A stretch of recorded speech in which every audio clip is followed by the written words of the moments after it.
哎，我不跟你说彩玲我被邀请去参加一对英国新人的婚礼了吗？你说这中国人和外国人出席婚礼时候有啥主要区别呢？对了，你肯定预测不到今天故事的结局。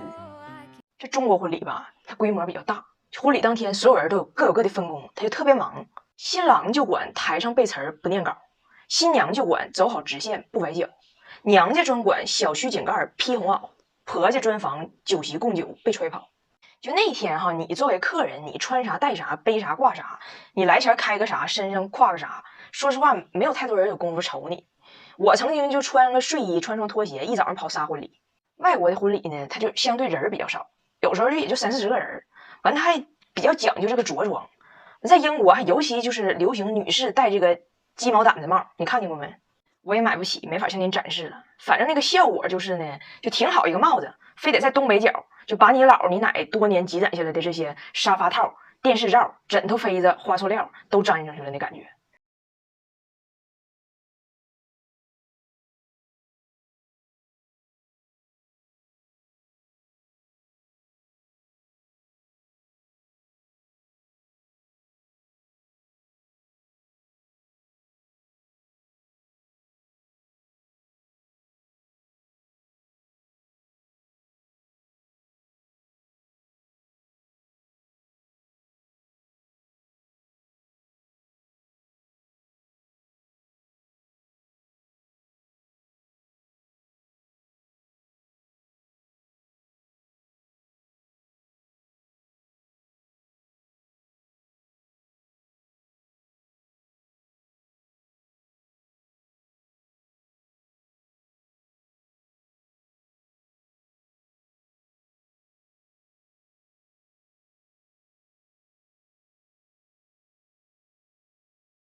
胡子也刮了，皮也磨了，人家告我婚礼取消了。我这个好事之徒，经过我多方打听，最后知道的原因是这样的：新娘子呢，父母离婚了，所以她有一个亲妈，还有一个跟她爸爸在一起生活的，就不算是后妈，算是准后妈吧。完，这新娘子这些年呢，跟她爸后找的这个准后妈关系就挺一般的。结果一直到婚礼之前的头一周，大伙儿总算聚到一起吃了顿饭，本来这气氛就挺尴尬。结果这新郎第一次见着他媳妇儿的准后妈，发现是自己前女友。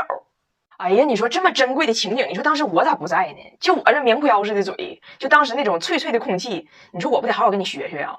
就是自己的老公和老爸曾经共享过一个女人，这玩意儿古书艳史总相传，英伦小镇杨玉环。完，新娘子就决定延迟婚礼嘛，就这事儿她心里没过去。其实我感觉哈，就这个事儿你要想开了也挺好的。你说女人一辈子最烦的应该就俩人，一个是你爸找的这个后妈，一个是你老公找过的前女友。他这个情况，这俩人重叠了，里外里你少一个人烦，其实也挺省心。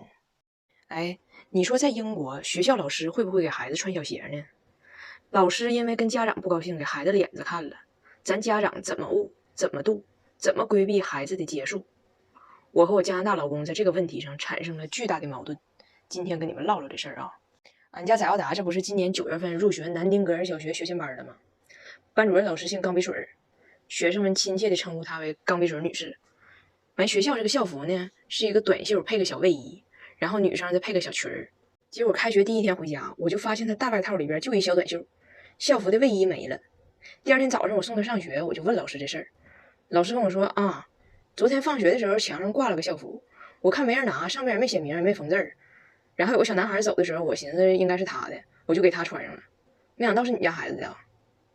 我一听这意思，人家老师反正就是给别人的，而且完全没有说啊对不起，我想想我给谁了，我就给你要回来的意思。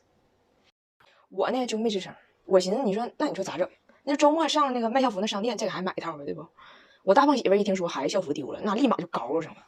我就跟他说，不要惹气，不要起屁，不要拿孩子玩风流的游戏。这事儿你不能跟老师杠，你杠完万一孩子在中间受委屈呢，对不？那我大放媳妇不行，他要敢对孩子有一点不一样待遇，我就投诉他，我让他失去工作。这事儿呢，俺俩的思路不一样，主要因为俺俩从小受的影响不一样。他来自的这加拿大家庭呢，就是这家风。我婆婆叫温迪嘛，江湖人称温四闹嘛。医院医闹，商场购闹，饭店吃闹，公路架闹，一言不合就干仗，一言不合就投诉。你比如说有一次啊，他啥也不买，到人家快餐店，大方管人要冰水，人服务员说只有水没有冰。